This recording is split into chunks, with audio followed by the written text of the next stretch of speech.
Et pourtant, tout avait bien commencé. La baie de Saint-Jean-de-Luz se réchauffait doucement sous l'effet de la tiédeur ambiante.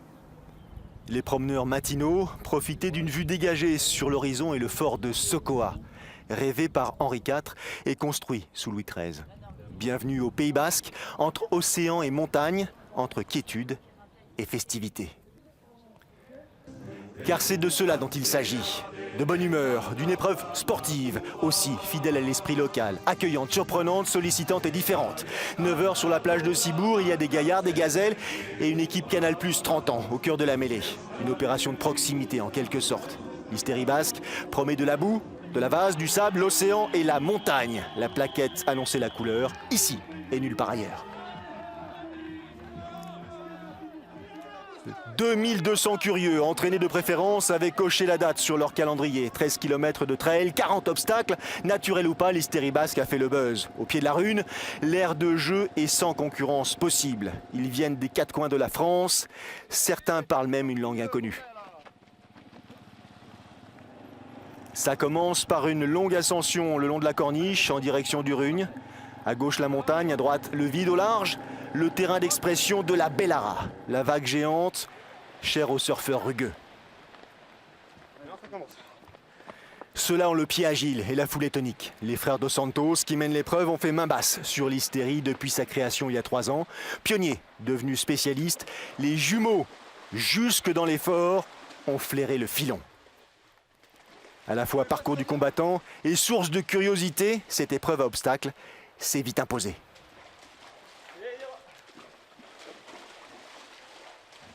On a un terrain de jeu magique, les obstacles sont pour partie artificiels, mais l'avantage c'est qu'on a aussi beaucoup d'obstacles qui sont naturels, puisque là on a un résumé de tout le Pays Basque, entre la mer, la montagne. L'idée de la course c'est vraiment la convivialité, c'est vraiment de découvrir les curiosités basques. Pas d'entraînement spécifique pour celle-là. Restez stoïque et comptez sur la précision des porteurs. Avant chaque vague de départ, 11 au total, il y a la mise en condition. On s'anime, on crie, on vit. Les moins rapides partent pour 4 heures d'effort et des situations souvent burlesques, alors on n'est pas à une occasion près. Et tout le monde joue le jeu. Le spectacle, lui, est partout.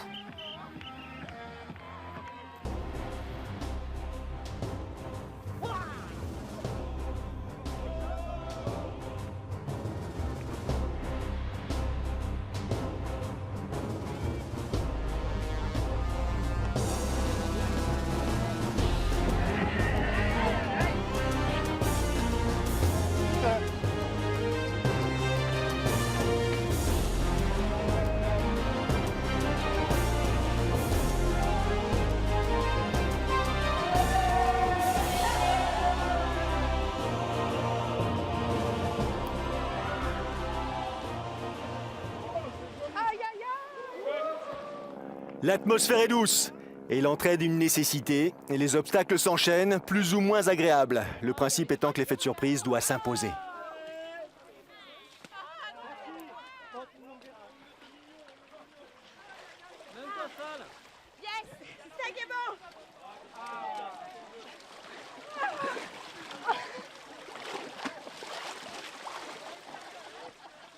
Qui perd lèche, souligne le bas du t-shirt. Derrière la sortie a priori mariole, pointe toujours l'esprit de compétition, source de dépassement de soi. Certains ont choisi d'avancer masqués, d'autres pas. De toute façon, le programme est le même pour tous. Une superbe occasion de rire de soi.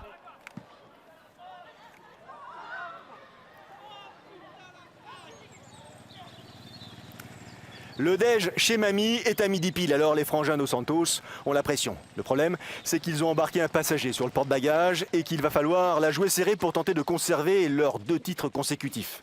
Trailer, runner, adeptes des sports d'endurance, Sébastien et Stéphane essaient régulièrement de se débarrasser de Raf Zuk, qui tient, lui, le rôle de la tique.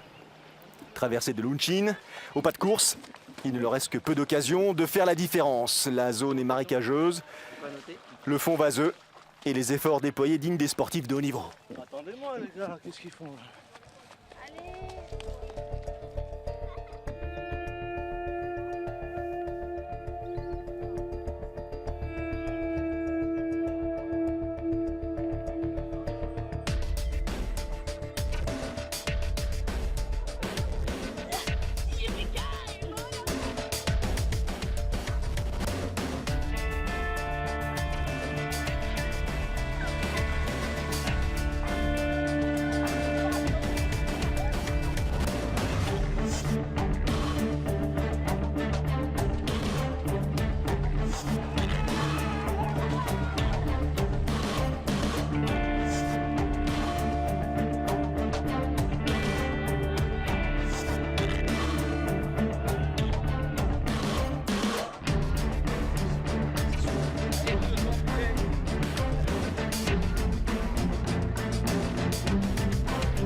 Terminez la boue, oubliez le lisier et les mouches qui vont avec.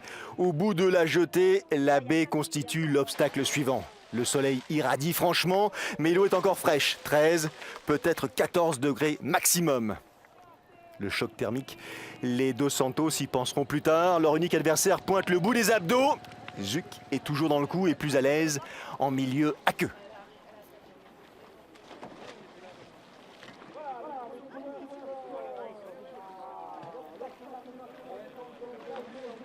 Dernière brasse, derniers efforts.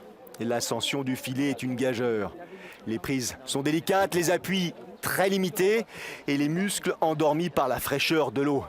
Stéphane Dos Santos se hisse le premier sur la jetée de Sokoa. Sébastien, lui, en troisième position, perd de précieuses secondes. Ralf Zuc a réussi son pari.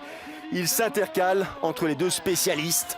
Dernier coup de rein, 1h15 pour boucler l'affaire et encore un Dos Santos sur la plus haute marche de l'Iteri basque. Ralf Zuc s'extrait de la barrière d'élastique et prend une deuxième place à la surprise générale.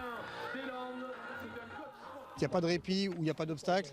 Il faut enchaîner, il faut relancer à chaque fois. Donc c'est d'autres courses où le trailer est vraiment le trailer pur, le coureur pur est avantagé. Pour le coup là, il faut être vraiment complet parce que c'est physiquement et même au niveau des jambes, enfin c'est tout le corps qui travaille. Là, il faut être au point, il faut être hyper complet et relancer sans cesse. Et voilà. Et puis bon, aujourd'hui, on s'est bien tiré la bourre, donc ça a été physique. La mode au trail vient, et l'engouement, l'ambiance qui fait que ça explose. Et puis le décor, vous avez vu de vous-même, les images parlent pour elles et c'est super quoi. De courir, on n'a pas l'impression d'être fatigué, un coup moins bien, il suffit de regarder la corniche, l'océan, c'est génial quoi.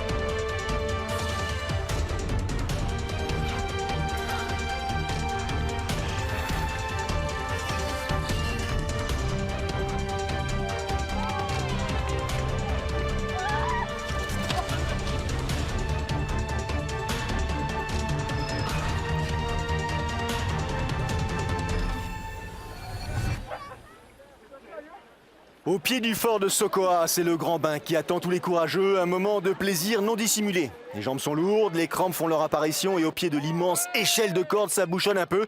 Retour de week-end classique. En l'espace de 3 éditions, l'Iteri basque a su imposer son style et son environnement. Ici, au cœur du golfe de Gascogne, les effets scéniques sont inutiles. La nature a privilégié son périmètre. À la fois course à obstacles, parcours du combattant et bain de boue, l'Iteri basque a ravi tous ces furieux. Pas tout à fait un hasard. Il faut bien trouver un bon rythme sur les 13 km entre obstacles naturels et artificiels et avoir une bonne cadence. C'est justement un peu la difficulté de la réflexion en amont pour trouver comment ça va se passer entre ce qu'on peut trouver comme trou, comme but, comme tunnel naturel et après trouver des obstacles artificiels à rajouter pour avoir une bonne cadence. Le départ arrivé sur la plage, c'est vraiment énorme. On a vraiment un stade naturel qu'il faut utiliser encore mieux. Après, nos incontournables comme le marécage naturel, comme la boue, la montagne basse, ça il faut les garder. La nouveauté, corniche basque fermée, ça c'est énorme, il faut aussi le conserver. Et après, à nous de retrouver d'autres chemins pour enchevêtrer tout ça. Et Canal+ dans l'histoire, vous demandez-vous? La bonne parole a été portée, 15 têtes de gondole au départ et autant à l'arrivée. Une jolie preuve de complicité et de solidarité au milieu de décors somptueux.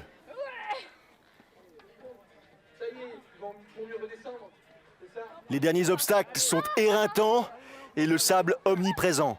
Aucun temps mort avait garanti les organisateurs sadiques. Challenge relevé et gagné.